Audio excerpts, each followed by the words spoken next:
الحمد للہ رب العالمین والصلاة والسلام علی سید الانبیاء وخاتم النبیین وعلی آلہ واصحابہ اجمعین اما بعد فاعوذ باللہ من الشیطان الرجیم بسم اللہ الرحمن الرحیم لا تجد قوما یؤمنون باللہ والیوم الآخر یوادون من حاد اللہ ورسولہ وقال اللہ تبارک وتعالی فی مقام آخر یا ایہا الذین آمنوا لا تتخذوا عدوی وعدوکم اولیاء عن نبی امامۃ الباہلی قال قال رسول اللہ صلی اللہ تعالی علیہ وسلم انا آخر الانبیاء وانتم آخر الامم او کما قال النبی صلی اللہ تعالی علیہ وآلہ وسلم صدق اللہ مولانا العظیم صدق وبلغنا رسولہ النبی الامی الامین الحبیب الکریم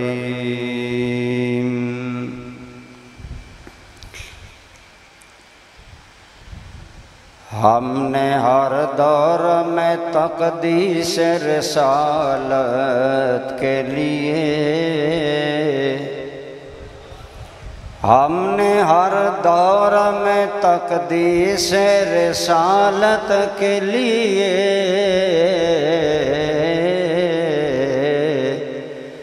وقت کی تند ہواؤں سے بغاوت کی ہے اور چھوڑ کر سلسلہ سیاست کا فسون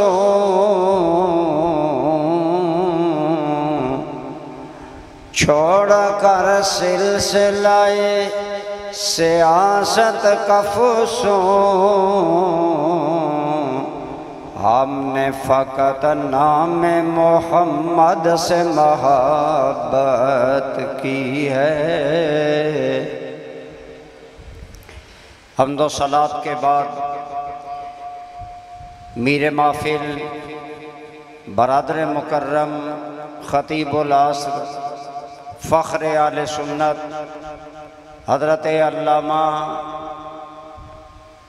الحافظ پیر خان محمد قادری صاحب دامت برکاتکم القدسیہ، دیگر قابل احترام حضرات علماء کرام، برادران اسلام، جیسا کہ آپ جانتے ہیں آج کی یہ ختم نبوت کانفرنس انجمن غلامان مصطفیٰ کی ذیلی تنظیم تحریک حی علی الفلاح کے زیر انتظام میں انعقاد پذیر ہے۔ الحمدللہ تحریک حی علی الفلاح اپنا تبلیغی، اصلاحی اور فلاحی مشن جاری رکھے ہوئے ہے۔ آپ کو یاد ہوگا کہ گزشتہ سال خلفائے راشدین کی شان میں عظیم الشان کانفرنسز اس سطح پر ہوٹلز، مارکیز ان میں کر کے ہماری خواہش یہ تھی کہ ہم اپنے پیغام کو عوام الناس تک پہنچائیں، لیکن چونکہ خلفائے راشدین ہوں یا امت، ہم سب کی عزت کائنات میں ہے تو صدقہ آمنہ کے لال کے ہے۔ الحمدللہ ہمارا یہ ایمان ہے کہ ہماری تمام عزتیں، بلکہ عزتیں تو بعد کی بات ہیں، اللہ کی قسم ہمارا دین و ایمان بھی ہے تو آمنہ کے لال سے ہے۔ اس لیے میری قلبی خواہش تھی کہ تحریک ختم نبوت کانفرنس اس سطح پر ہم کریں گے، تو اس سلسلہ میں الحمدللہ آپ دیکھ رہے ہیں کہ ہمارے فخر اور ہمارے سروں کے تاج حضرت علامہ پیر خان محمد قادری صاحب تشریف فرما ہیں۔ انشاءاللہ وہ اپنی زبان، بیان، علم، عرفان میں جو مقام رکھتے ہیں، یقین جانیں اگرچہ عمر میں وہ مجھ سے چھوٹے ہیں، لیکن جب بھی ان کے ساتھ گفتگو ہوئی تو میری دل کی مرجھائی کلی مسکرا اٹھتی ہے کہ پیشہ ور خطبہ سے ہٹ کر جس موضوع پر آپ سے میں نے بات کی، میرے دل کو یہ خوشی ہوئی کہ الحمدللہ قبلہ قادری صاحب کا مطالعہ اور معلومات واقعی اس قابل ہیں کہ ہم سب ان سے خوشہ چینی کریں۔ انشاءاللہ آپ سماعت فرمائیں گے۔ تو دوستان ذی وقار، میں زیادہ لمبا خطاب تو نہیں کروں گا، لیکن یز کرنا چاہتا ہوں کہ یاد رکھیں برادران اسلام، ہم ان کانفرنسز کے ذریعے اور تحریک حی علی الفلاح کے پلیٹ فارم سے آپ کو یہ بار بار کیوں آواز دیتے ہیں کہ آؤ خدا را کچھ کریں۔ دوستان ذی وقار، باطل نظریات کے حامل لوگ، ان کا ہر بندہ مبلغ ہے، ان کا ہر بندہ پریچر ہے، ان کا ہر بندہ اپنی بات جہاں بیٹھتا ہے کرتا ہے۔ میں ڈنمارک جا رہا تھا، ہمارا جہاز 1 گھنٹے کے لیے ناروے رکا، تو عموماً مسافر باہر چلے گئے، میں اپنے مزاج کے مطابق اندر ہی بیٹھا رہا۔ ایک ادھیڑ عمر آدمی میرے پاس آیا، ابتداءً آ کر تعارف کیا اور پاکستان کے حالات پر بات شروع کر دی۔ ایکچولی وہ مرزائی تھا اور اپنی تبلیغ کا راستہ ہموار کرنے کے لیے ابتدائی باتیں شروع کی، تعارف کیا، کہاں جا رہے ہیں، کیوں جا رہے ہیں۔ آہستہ آہستہ بات چلاتے چلاتے وہ اس نیج پر پہنچا کہ ہمارے ملک کے حالات اچھے نہیں، ہر وقت انتشار رہتا ہے، اور یہ سارا انتشار وہ کہنے لگا یہ دینی جماعتوں کا اور مولویوں کا ہے۔ آپ ماشاءاللہ جا رہے ہیں ڈنمارک، آپ وہاں پر دیکھیں کہ مرزائی کمیونٹی وہاں کیسے کام کر رہی ہے۔ مجھے دعوت دینے لگا کہ آپ وہاں قادیانیوں کے مرکز میں آئیں، مرزائیوں کے مرکز پر آئیں اور آ کر دیکھیں وہاں کیسا کام ہو رہا ہے۔ میں سنتا رہا، لیکن جب آہستہ آہستہ وہ اس بات پر آیا کہ پاکستان میں تو مرزائیوں کو مولویوں نے کافر قرار دیا ہے، لیکن جہاں آپ یورپ میں دیکھیں گے کہ مرزائی کتنا کام کر رہے ہیں۔ اب مجھ سے چپ نہ رہا گیا، کیونکہ بظاہر مجھے دیکھنے سے کوئی آدمی نہیں جان سکتا کہ یہ عالم ہے یا نہیں ہے۔ وہ اپنی تبلیغ کی طرف بڑھ رہا تھا دھیرے دھیرے۔ میں نے یہاں پر اسے روکا، میں نے کہا علماء نے آپ کا کیا نقصان کیا ہے؟ اس نے کہا ان دینی جماعتوں نے پاکستان میں ہمیں کافر قرار دلوایا ہے۔ میں نے کہا سنو، دینی جماعتوں نے قادیانی کو کافر بعد میں کہا ہے، قادیانی مرزا پہلے خود کافر بنا ہے، تو ہم نے کہا ہے اب جب کافر بن گیا ہے تو ہمیں للکار کر اس کے کفر کا اعلان بھی کرنا ہوگا، اور پارلیمنٹ سے اسے قانون پاس کروا کر اس کی ذریت کو بھی بے ایمان ہی نہیں، کافر ہی نہیں، بلکہ میں نے کہا ہم تمہیں مرتد اور ہم تمہیں زندیق سمجھتے ہیں، لیکن یاد رکھو ہم نے تمہیں کافر بعد میں کہا ہے، مرزا نے اپنے آپ کو کافر پہلے بنایا ہے۔ تو یہ بات میں اس لیے کر رہا ہوں، ایک عام آدمی ایک جہاز میں موقع تلاش کر کے اپنی مزاحیت کی بات کرتا ہے۔ میں آپ سب کو یہی ضروری بات میں نے پہلے کر دی، کیونکہ آخر میں ہم کہتے ہیں جی ٹائم نہیں رہا۔ میں آپ سب کے ضمیروں پر دستک دینا چاہتا ہوں کہ آپ سب کا عقیدہ ہے کہ نہیں کہ مرزائی اور قادیانی جھوٹے ہیں، کافر ہیں، بے ایمان ہیں، لیکن اس کے باوجود تمہارے ضمیروں پر دستک یہ ہے کہ ایک جھوٹا تو ہر جگہ اپنی بات کرے اور تم سچے زبانیں بند کر کے بیٹھے رہو، تم سچے خواب خرگوش کی مزے لیتے رہو، کوئی احساس نہ ہو کہ ہم کس خاتم النبیین آقا کے امتی ہیں، ہم کس آقا کریم کی امت ہیں۔ دوستو، حضور نبی رحمت صلی اللہ علیہ وآلہ وسلم آپ اللہ کے آخری نبی ہیں، اور آپ نے ابھی میں نے آپ کے سامنے حدیث پاک تلاوت کی۔ میرے آقا کریم آپ صلی اللہ علیہ وسلم نے فرمایا انا آخر الانبیاء وانتم آخر الامم، او کما قال علیہ السلام۔ میرے آقا کریم سب کہیے صلی اللہ، آپ کبھی درود پڑھنا نہ بھولا کریں، سب کہیے صلی اللہ علیہ وآلہ وسلم۔ آپ نے ارشاد فرمایا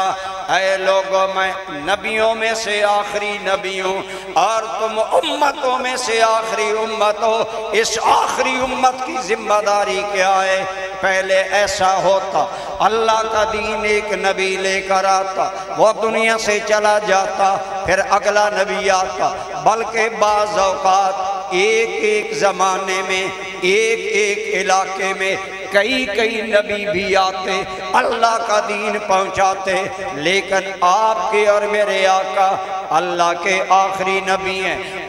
اب قیامت تک کوئی انسان نبوت کا دعویٰ نہیں کر سکتا، نبوت کا دروازہ بند ہو گیا۔ اب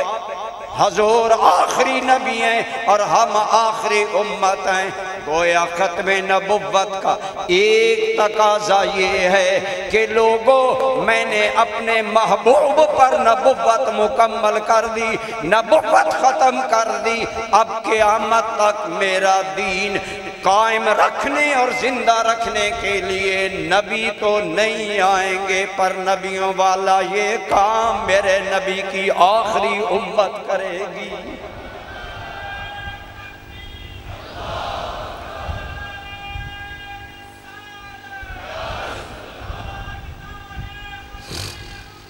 زندہ باد للکار کر بولے سارے اپنی محبت کا۔ آپ کو احساس نہیں ہو رہا تحریک حی علی الفلاح نے کس قدر خون لگا کر آپ کو جمع کیا؟ اگر یہاں بھی اپنی غیرت کا اظہار نہیں کریں گے کب کریں گے؟ للکار کر بولے تاجدار ختم نبوت، ان حال کی دیواروں اور فضاؤں کو گواہ بناؤ، شاید یہی ختم نبوت کی گواہی بخشش کا ذریعہ بن جائے۔ تاجدار ختم نبوت۔ تو دوستان ذی وقار، ہمارے آقا کریم اللہ کے آخری نبی ہیں، ہم آخری امت ہیں۔ ہماری ذمہ داری ہے ہم اللہ کے دین کو باقی رکھنے کے لیے، اللہ کے دین کو قائم رکھنے کے لیے اور اللہ کے دین میں تازگی پیدا کرنے کے لیے اپنی زندگیاں وقف کر دیں۔ یہی تحریک حی علی الفلاح کا مشن ہے، مقصد ہے حی علی الفلاح، آؤ دو جہاں کی کامیابی کی طرف۔ اور دو جہاں کی کامیابی ہمارا یقین محکم ہے کہ آمنہ کے لال کے دامن سے وابستہ ہے۔ جو سرکار کے دامن سے وابستہ ہو گیا وہ دو جہاں میں کامیاب ہو گیا۔ آج یہی پیغام میں آپ کی خدمت میں عرض کرنا چاہتا ہوں کہ خدا را سنیو، بہت سو لیا، میرے مرشدی الکریم حضور ضیاء الامت فرمایا کرتے تھے، صدیاں ہو گئیں سنی سو رہے ہیں، غیروں نے نقب زنی کی، غیروں نے اپنے کام کیے، سنی خواب خرگوش میں سو رہا ہے۔ آپ ہمیں فرمایا کرتے تھے، بیٹا کرم شاہ کے دن اور راتیں اس لیے تمہارے لیے وقف ہیں کہ میں چاہتا ہوں میرے بچے خود بھی جاگ جائیں، اوروں کو بھی جگانے کا کام کریں۔ تو دوستان ذی وقار، میں نے ضروری پیغام شروع میں عرض کر دیا، خدا را سنیو جاگو، ہر فرد جاگے۔ اللہ نے آپ کو اور مجھے سرکار کا امتی بنایا ہے کہ نہیں؟ کہیے الحمدللہ،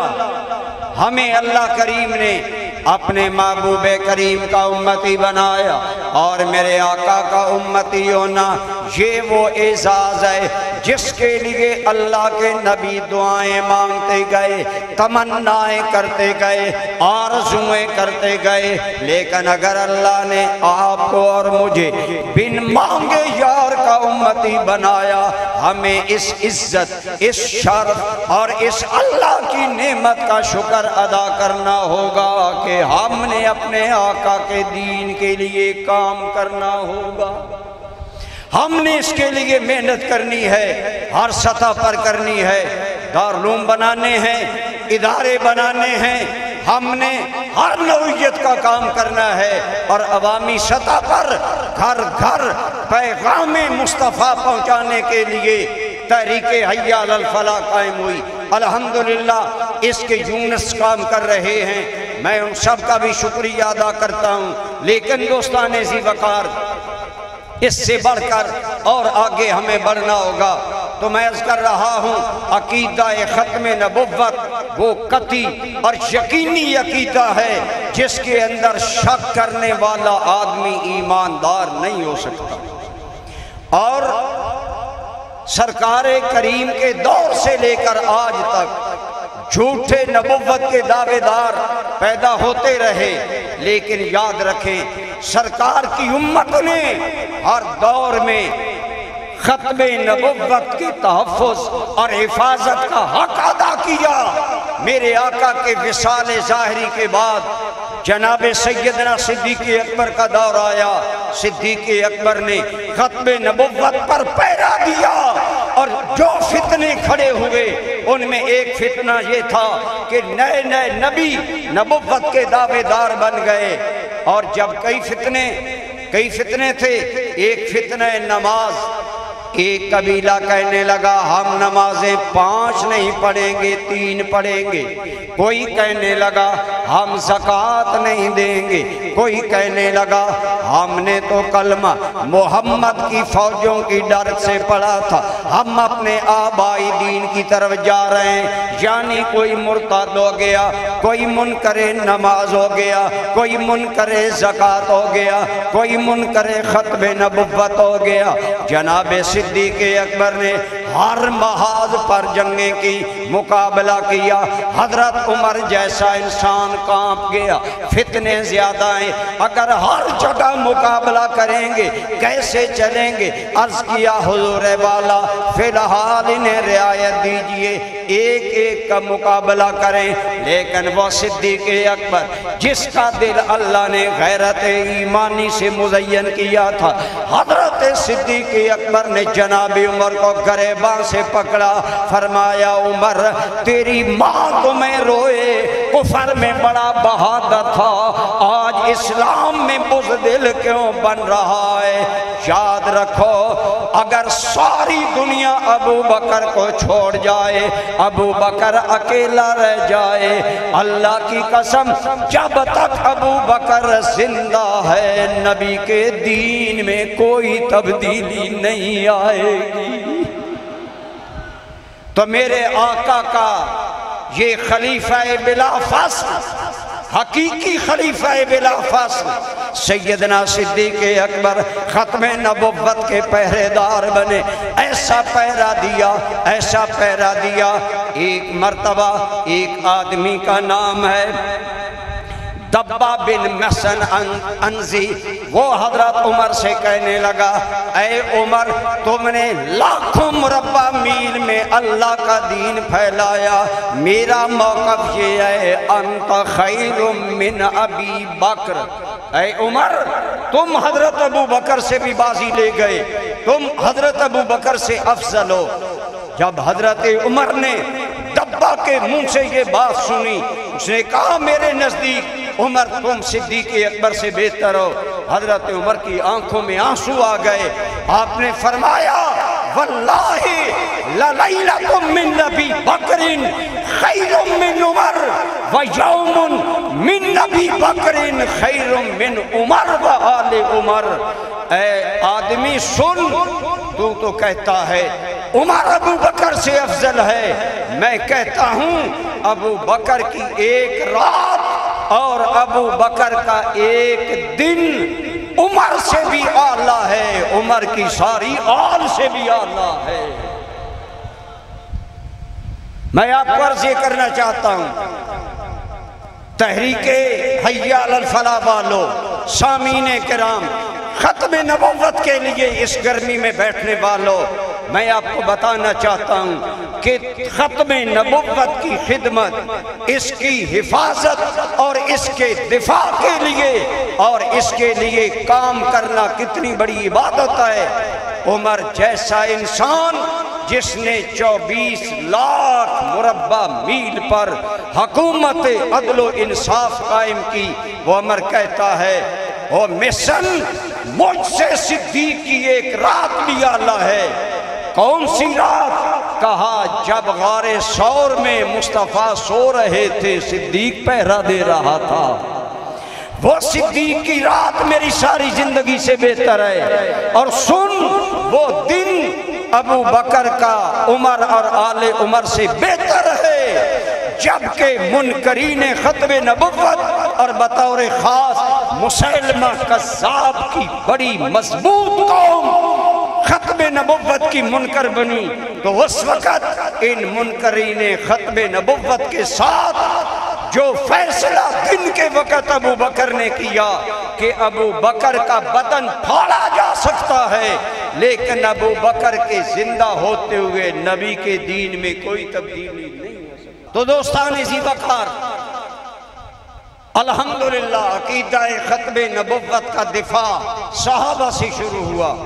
آج تک جاری ہے۔ ہر دور میں یہ لعین اور لعنتی لوگ پیدا ہوتے رہے جو نبوت کا دعویٰ کرتے ہیں، لیکن جب بر صغیر میں مرزا قادیانی نے نبوت کا دعویٰ کیا تو الحمدللہ صحابہ کرام سے لے کر آج تک امت نے ان کا توڑ کیا۔ تو اس دھرتی پر، ہندوستان کی دھرتی پر، مرزا قادیانی کا توڑ سب سے زیادہ کرنے کا شرف جنہیں حاصل ہوا، وہ سونے والے سنیو، وہ کون تھے؟ وہ تمہارے علماء تھے، وہ تمہارے پیر تھے، وہ تمہارے امام تھے، وہ تمہارے بزرگ تھے، جنہوں نے اس دھرتی پر قادیانیوں کو کافر بھی قرار دلوایا اور ہر سطح پر قادیانیوں اور مرزائیوں کو شکست فاش دی اور اپنی خدمات پیش کی۔ خود قادیانی کی زندگی میں، مرزا قادیانی کی زندگی میں آج تو ختم نبوت کاروبار بن گیا ہے، لوگ ختم نبوت کے نام پر چندے کرتے ہیں، کانفرنسز کرتے ہیں، اپنے نام مشہور کرتے ہیں، لیکن یہ حقیقت ہے۔ اگر آپ جاگ کر سن رہے ہیں کہ مرزا قادیانی کے خلاف سب سے پہلا ایکشن لینے والا اور سب سے پہلے 3 کتابیں لکھنے والا اور مرزائیوں کے خلاف سب سے پہلے فتوی کفر دینے والا عالم تمہارا اہل سنت کے عالم حضرت علامہ مولانا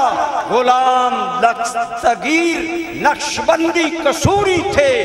جو آستانہ عالیہ للہ شریف کے فیض یافتہ تھے۔ میں عرض کر رہا تھا کہ سب سے پہلے مرزا قادیانی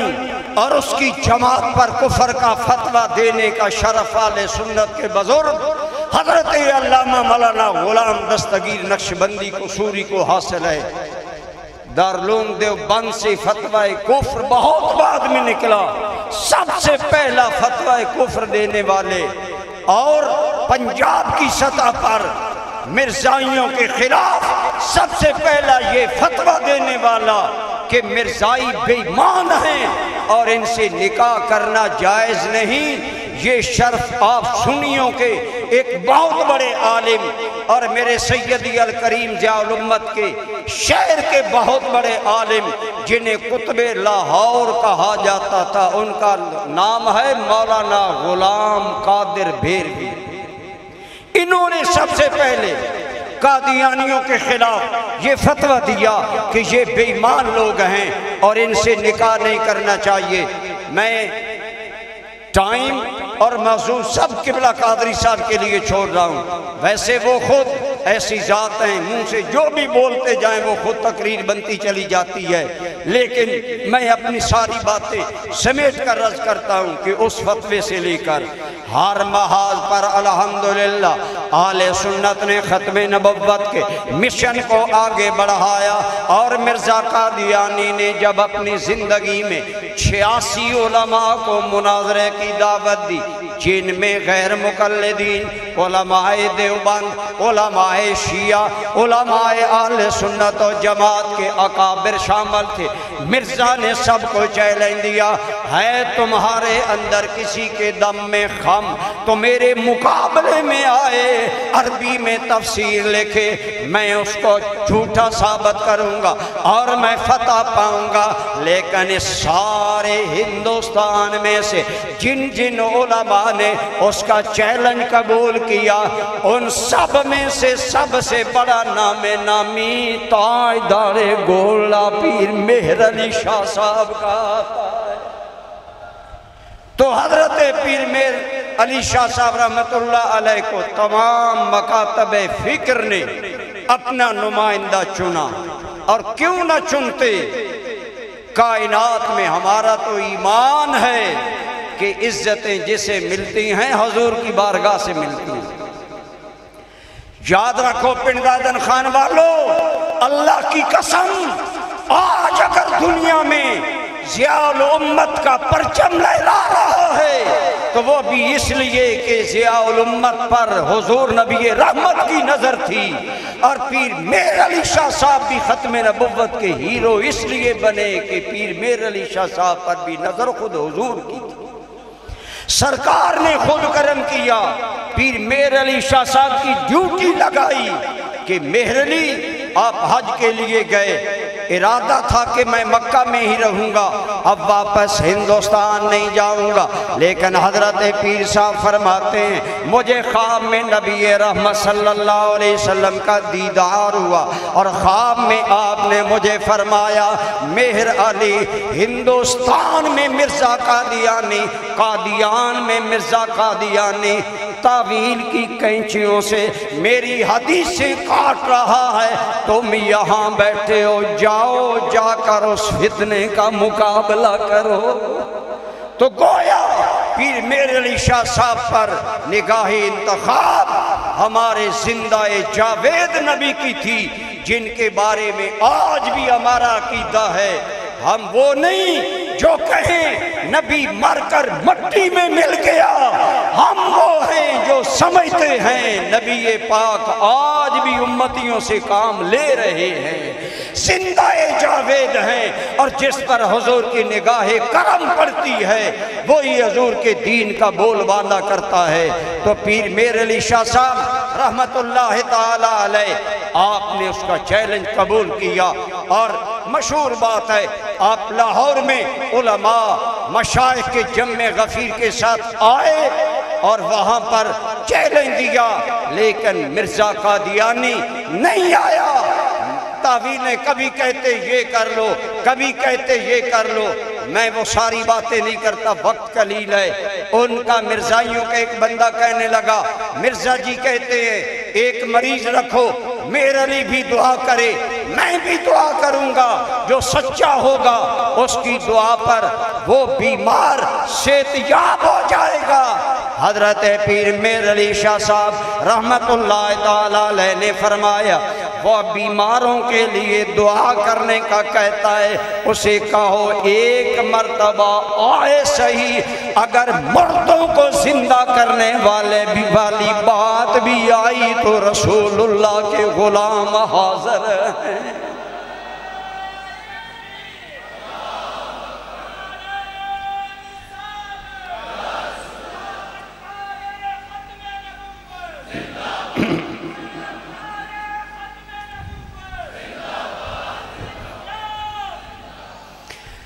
میں کر رہا تھا ہمارے علماء نے مرزا قادیانی اور اس کی ذریت کا ہر محاذ پر کل بھی مقابلہ کیا، آج بھی کیا۔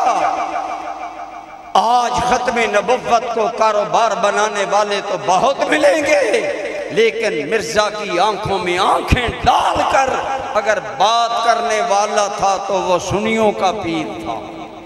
وہ میرے پیر سیال لجپال کے خلیفہ حضرت پیر میر علی شاہ صاحب رحمت اللہ تعالیٰ علیہ تھے، اور ہمارے علماء نے مرزا قادیانی کی رد میں ہر سطح پر کام کیا۔ خود قبلہ پیر صاحب نے اس کے خلاف بڑی مارکۃ الآراء کتابیں لکھی، مولانا غلام دستگیر قصوری نے 3 کتابیں لکھی، اور اعلیٰ حضرت فاضل بریلوی شاہ احمد رضا خان بریلوی نے 6 رسالے قادیانیوں کے خلاف لکھے، اور ہر رسالے کا نام یوں سمجھ لیں گویا مختصر لفظوں میں ترجمہ ہے کہ قہر رحمانی بر قادیانی، یعنی قادیانیوں کے سر میں کوڑے برسائے 6 رسائل اعلیٰ حضرت فاضل بریلوی نے لکھے، اور ہزاروں ہمارے علماء کرام نے کتب تصانیف کی۔ یہ وقت تھوڑا ہے اس لیے میں بڑے اختصار سے بات کر رہا ہوں۔ اس کے رد میں حضرت علامہ قائد اہل سنت مولانا شاہ احمد نورانی صدیقی کے والد ماجد حضرت مولانا عبدالعلی میرٹھی، جو کہ کئی زبانوں کے عالم تھے اور دنیا بھر میں ان کا کام ہے، برادران اسلام، انہوں نے مرزائیوں کے خلاف کتاب لکھی جس کا نام تھا دی مرر، ایک آئینہ قادیانیت کو وہ آئینہ دکھایا، عربی، انگلش، اردو میں چھپا کر دنیا بھر میں تقسیم کیا گیا۔ اس طرح ہر محاذ پر اللہ تعالیٰ نے اہل سنت کے علماء کو عقیدہ ختم نبوت کی خدمت کا شرف عطا فرمایا۔ قادیانی پہلے دن سے سازشی ہے۔ یاد رکھیں، آپ لوگ سوچ رہے ہوں گے اتنی بڑی کانفرنس کی قریشی صاحب اور تحریک نے ضرورت کیوں محسوس کی؟ ان کی ریشہ دوانیاں، ان کی چالاکیاں، ان کی کاروائیاں اس وقت سے لے کر آج تک اسلام کے خلاف بھی جاری ہیں، پاکستان کے خلاف بھی جاری ہیں۔ پڑھے لکھے لوگ جانتے ہیں کہ جب پہلی کیبنٹ بنی پاکستان کی تو اس کا وزیر خارجہ ظفر اللہ خان مرزائی تھا، اور یہ بڑا شاطر آدمی تھا۔ یہ ایسا بدبخت تھا کہ وزیر خارجہ ہوتے ہوئے اس نے بڑی سازشیں کی، لیکن ہر دور میں مسلمانوں نے ایکشن لیا۔ 1952 کے اندر قادیانیوں نے بلوچستان کو قادیانی اسٹیٹ بنانے کے لیے، چونکہ یہ بڑے بڑے عہدوں پر تھے، یہ پروگرام بنایا 1952 کے اندر، 1952 کے اندر کہ بلوچستان کو قادیانی اسٹیٹ بنایا جائے۔ اور انہی دنوں ایک جلسہ میں اس بدبخت نے کہا کہ اگر اسلام کی تاریخ سے مرزا کو نکال دیا جائے تو اسلام بھی باقی مذہبوں کی طرح ایک خشک درخت رہ جائے گا۔ کہیے لعنت اللہ علیہ۔ اس لعنتی نے جب یہ بیان دیا تو مسلمان چونک اٹھے، بیدار ہوئے، اور مسلمانوں نے ان مرزائیوں کے خلاف جو مجلس عمل ختم نبوت تشکیل دی 1953 میں، اس کے پہلے صدر بھی جو تھے وہ اہل سنت کے ایک بہت بڑے عالم جن کا نام تھا حضرت ابو الحسنات محمد احمد قادری رحمت اللہ تعالی علیہ، انہیں صدر بنایا گیا۔ آپ کی زیر قیادت تمام مکاتب فکر جمع ہوئے اور 1953 کی تاریخ چلی۔ یہی وہ تحریک ہے جس میں مسلمانوں کو جھنجھوڑا گیا اور روکا گیا کہ وہ قادیانیوں کے خلاف کچھ نہ کریں، لیکن یہ سید زادہ سید ابو الحسنات محمد احمد قادری سب سے پہلے خود گرفتار ہوئے۔ جب جیل میں گئے، ان کی عدم موجودگی میں تحریک کو آپ کے جوان سال صاحبزادے سید محمد خلیل قادری نے چلایا۔ انہیں بھی جب جیل میں پسے زندہ کر دیا گیا تو اس تحریک کو زندہ رکھنے کے لیے اہل سنت کی صفوں کا شیر مرد حق مرد غازی خان عبدالستار خان نیازی برادران اسلام، اس تحریک میں مسلمانوں کو بہت زیادہ نیچا دکھانے کے لیے 10,000 مسلمان شہید کیے گئے اور 1 لاکھ کے قریب گرفتار کیے گئے۔ 10 لاکھ کے قریب مسلمانوں کی زندگیوں کو متاثر کیا گیا کہ یہ قادیانیوں کے خلاف آواز نہ اٹھائیں، اور اسی تحریک کے نتیجہ میں اہل سنت کے 2 اکابرین جن میں حضرت علامہ مولانا عبدالستار خان نیازی، انہیں پھانسی کی سزا دی گئی۔ جماعت اسلامی کے ابو الاعلیٰ سید مودودی کو موت کی سزا سنائی گئی، لیکن ان شیران حق نے موت کی سزائیں سن کر بھی حضرت علامہ نیازی اور حضرت ابو الحسنات قادری اور حضرت سید خلیل احمد قادری یہ سب اپنے موقف پر قائم رہے اور ثابت کر دیا جان جا سکتی ہے، مصطفیٰ سے وفائیں نہیں جا سکتی۔ قائم رہے۔ پھر یہ قادیانی مختلف انداز میں اور مختلف وقت بوقت سازشیں کرتے ہیں۔ 1974 کے اندر نشتر میڈیکل کالج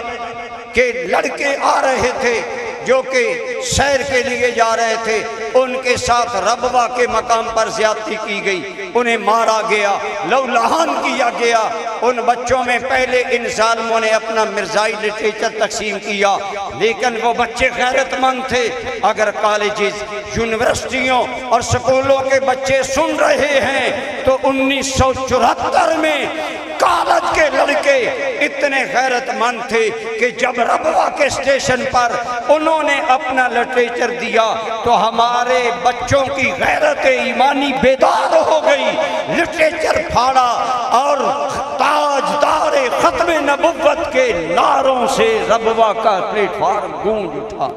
ختم نبوت کے نعرے لگائے اور اپنے نبی کا نام بلند کیا۔ ان ظالموں نے ان پر ظلم کیا، اس کے خلاف ملک بھر میں تحریک چلی۔ 1974 کے اندر میں بھیرشی زیر تعلیم تھا اور باقی سارے ملک میں تمام مکاتب فکر نے مل کر تحریک چلائی، لیکن بھیرا شریف چونکہ مرزائیوں کا گڑھ تھا،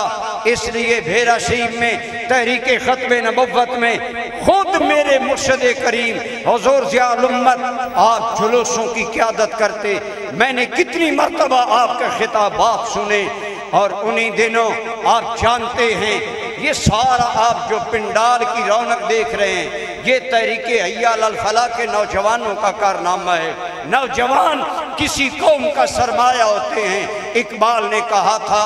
اگر جوان ہوں میری قوم کے جسور و غیور، کلندری میری کچھ کم سکندری سے نہیں۔ تو مرزائیوں کے خلاف علماء نے جماعتیں بنائیں، تحریکیں چلائیں، لیکن جوانوں کو متحرک کرنے کے لیے ہمارے مرشد کریم کے فرزند ارجمند موجودہ ہمارے حضرت صاحب سجادہ نشین آستانہ عالیہ امیر السالکین بھیرا شریف حضور کے بلا امین امانات کرم پیر امین الحسن شاہ صاحب عالم شباب عالم جوانی میں تھے۔ آپ نے جوانوں کو للکارا اور جوان نوجوانوں کی ایک تنظیم بنائی جس تنظیم کا نام تھا الفتح، اور الفتح تنظیم بنانے سے صرف بھیرا شریف نہیں بلکہ علاقے بھر میں نوجوانوں کے اندر ایک جوش آیا، ایک جذبہ آیا۔ اور آپ جانتے ہیں جب نوجوان منظم ہو جائیں، یقین جانیے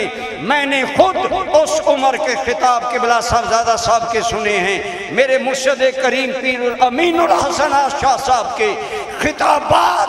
مجمع میں ایک آگ لگا دیتے تھے اور دیدنی ہوتا تھا جوش لوگوں کا دیکھنے کا۔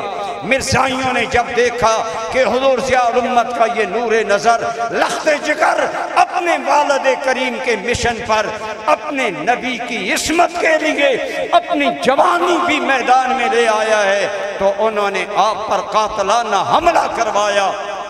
ہم سو رہے تھے، رات کے وقت گھنٹی بجی، تمام طلباء جاگے، ایک خوف و ہراس کا عالم تھا۔ قبلہ پیر صاحب پیر محمد امین الحسن شاہ صاحب ایک جلسے سے یا میٹنگ سے فارغ ہو کر آ رہے تھے، بالکل لنگر شریف کے قریب جو موڑ ہے اس میں وہ چھپے ہوئے تھے اور چھپ کر حملہ کیا، لیکن اللہ تعالیٰ نے ان کی جان کی حفاظت کی۔ تو اس طرح الحمدللہ ہمارے آباء، ہمارے مشائخ کو یہ شرف حاصل ہے کہ ہر دور میں انہوں نے رسول اللہ کی ختم نبوت کے لیے اپنی جانی،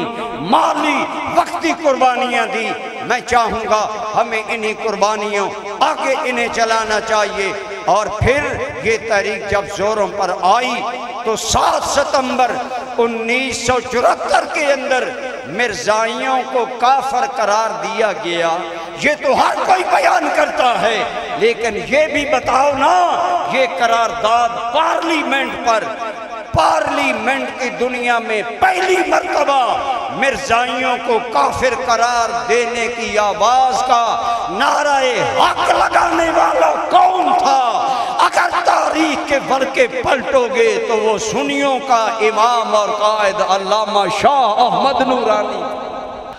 تو دوستان ذی وقار، اور اس سے بھی پہلے قرارداد پیش ہوئی۔ یہ قرارداد تو حضرت علامہ نے 30 جون 1974 کے اندر پارلیمنٹ میں پیش کی، لیکن اس سے پہلے آپ نے ایک اور قرارداد پیش کی کہ مسلمان کی تعریف طے کرو کون ہے۔ تو یہ تاریخ جو آج تیرے آئین پاکستان اور تیری پارلیمنٹ کی طرف سے مسلمان کی تعریف کے جو الفاظ آج پارلیمنٹ میں منظور ہیں اور تیرے ملک میں چل رہے ہیں، ان الفاظ کی ڈکٹیشن اور عبارت کروانے والا سنیوں کا ایک بہت بڑا علامہ حضرت علامہ عبد المصطفیٰ الازہری صاحب تھے، جو کراچی سے اہل سنت کے قومی اسمبلی کے نمائندے تھے۔ ان کی تائید آستانہ عالیہ محمدی شریف کے حضرت مولانا محمد زکریا سیال بھی کرنے والے تھے، جو پیر سیال کے غلام اور خلیفہ تھے، ان کی تائید کرنے والے اور علماء تھے۔ بہرحال وقت تھوڑا ہے، مرزائیوں کو کافر قرارداد جو پیش کافر قرارداد دینے کی گئی، وہ سنیوں کے قائد علامہ شاہ نورانی نے پیش کی۔ بھٹو صاحب بکھلا گئے، کہنے لگے شاہ احمد نورانی تو نے میرے لیے مسئلہ کھڑا کر دیا۔ اس وقت کا قومی اسمبلی کا سپیکر صاحبزادہ فاروق احمد کہنے لگا مولانا شاہ احمد نورانی، ختم نبوت مسجدوں کا مسئلہ ہے، مدرسوں کا مسئلہ ہے، یہ پارلیمنٹ کا مسئلہ نہیں۔ لیکن سنیوں کے ان چند علماء نے کہا یہ مسئلہ اب مسجد اور مدرسے کا نہیں رہے گا، بلکہ پاکستان کی فضائیں بھی گواہی دیں گی کہ ختم نبوت کا منکر بے ایمان ہے اور اسے پاکستان کی سرزمین پر اسلام کی عزت حاصل نہیں ہو سکتی۔ اور پھر 7 ستمبر کو انہیں کافر قرار دیا گیا پاکستانی پارلیمنٹ میں۔ یہ بھٹو کا بھی کارنامہ ہے، اس پارلیمنٹ کا بھی کارنامہ ہے، اور علماء اہل سنت اور دیگر مکاتب فکر کے علماء کا بھی ہے۔ لیکن جب بھی مرزائیوں نے، اور ان کی یہ سازشیں رکتی نہیں، جاری رہتی ہیں، اس لیے آج کی کانفرنس کے تحت ہم آپ کو اویئرنس دینا چاہتے ہیں، بیداری دینا چاہتے ہیں کہ خدا را جاگو، میں نے کئی مرتبہ جب سنا کہ میرے پنڈادن خان میں بعض لوگ مرزائیوں کو صبح و شام جا کر سلوٹ مارتے ہیں، ان کی بیٹھک پر بیٹھتے ہیں، ان کے پاس چائے پیتے ہیں اور ان کے ممنون احسان ہوتے ہیں، تو میری غیرت انتہائی میں پریشان ہو گیا۔ ان دنوں بھی میں نے جمعہ کے خطابات میں یہ بات کی، آج بھی آپ عرض کر رہا ہوں، ان کی سازشیں جاری رہتی ہیں اور یہ ابھی رکے نہیں۔ کافر و مرتد طے پانے کے بعد اپنی سازشیں جاری رکھتے ہیں۔ پچھلے دنوں پتہ چلا کہ پنڈادن خان میں انہوں نے اپنی عبادت گاہ کے مینارے بنائے ہیں، تو ہمارے نوجوان دوستوں نے، جس میں کہ لبیک تحریک کے بھی نوجوان لائن بالکل فرنٹ لائن پر تھے، میرے پاس آئے، ہم نے الحمدللہ اس مسئلے کو حل کیا۔ اسی طرح یہ سازشیں کرتے رہتے ہیں، اور سنیو، یہ بات دل میں بٹھا کر جاؤ کہ اس دھرتی پر قادیانیوں کو پہلی شکست بھی سنیوں کے پیر اور پیر سیال کے خلیفے اور غلام حضرت تاجدار گولڈا پیر میر علی شاہ صاحب نے دی۔ اور جب 1988 میں یہ باہر جا کر روئے اور جنیوا میں UN کی ذیلی تنظیم ہیومن رائٹس کے تحت انہوں نے پاکستان کے خلاف مقدمہ کیا۔ مقدمہ کیا تھا؟ 1988 کے اندر مقدمہ کیا، پاکستانی قوم ہمیں ذلیل کرتی ہے، ہمیں مسلمان نہیں کہلوانے دیتی، ہمارے ساتھ ناانصافی ہوتی ہے، ظلم ہو رہا ہے، یہ ہو رہا ہے، وہ ہو رہا ہے، ہمیں بین الاقوامی عدالت تحفظ دلائے۔ لیکن دوستو، جب اس عدالت میں جنیوا میں پاکستان کی ترجمانی کے لیے کسی آدمی کو بھیجنے کا موقع آیا تو مرحوم جنرل ضیاء الحق کی نگاہ انتخاب میرے مرشد کریم ضیاء الامت حضرت پیر محمد کرم شاہ پر پڑی۔ میں کر رہا ہوں بڑے اختصار سے۔ ضیاء الحق نے کہا، حضور والا، آج رسول اللہ کی ختم نبوت کے اس موڑ پر بھی اگر کوئی پاکستان اور پاکستانی قوم کی نمائندگی کا میری نزل میں اہل ہے تو وہ پیر محمد کرم شاہ۔ آپ فرماتے ہیں میں اپنی صحت کی وجہ سے پہلے سوچا کہ میں ادھر کرتا ہوں، لیکن پھر سوچا کرم شاہ سعادت کے یہ لمحے زندگی میں بار بار نہیں آتے، تو بہرحال آپ تشریف لے گئے جنیوا میں اور وہاں پر آپ نے اپنے دلائل دیے، آپ دلائل دے کر واپس آ گئے۔ اسی اثناء میں مرحوم ضیاء الحق کو شہید کر دیا گیا، لیکن چند دنوں کے بعد وہاں جو پاکستان کے نمائندے تھے محمد سعید دیلوی، اس سے ٹیلی فون پر جب بات حضور ضیاء الامت کی ہوئی تو جو ہی اسے پتہ چلا کہ ٹیلی فون پر مجھ سے پیر کرم شاہ صاحب بات کر رہے ہیں، تو محمد سعید دیلوی جو وہاں پاکستان کا سفیر تھا، اس نے آغاز کیا کہ بلا پیر صاحب مبارک ہو، ہر سال ہمارے خلاف یہاں جو قراردادیں پیش ہوتی تھیں، آج کسی بندے نے قادیانیوں کے حق میں کوئی بات نہیں کی ہے، بلکہ آپ کے دلائل نے ان سب کو خاموش کروا دیا۔ اور اللہ اکبر،